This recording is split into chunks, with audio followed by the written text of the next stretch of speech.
No. Saya dulu jawab Okey. Akak ni jenis kalau kita tak setujulah sesuatu benda lah ataupun senang cerita gaduh lah. Akak ni jenis pendiam tau. Kadang-kadang 2-3 hari diam je. Tapi abang dah tahulah dia dah masak lah. Kalau diam tu maksudnya adalah benda tak kena. Tapi dia pandai pujuk lah. Abang.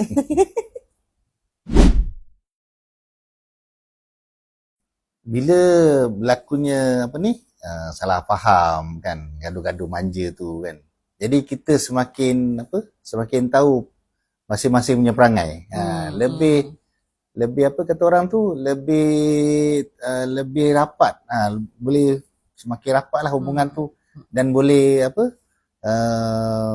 mengatasi lah kan apa saja yang kesalahfahaman kan, ketidakfahaman tu. Tu semua kita boleh atasi lah lepas tu. Jadi makin lama makin rapat lah. Jadi kita dah faham masing-masing punya perangai macam mana.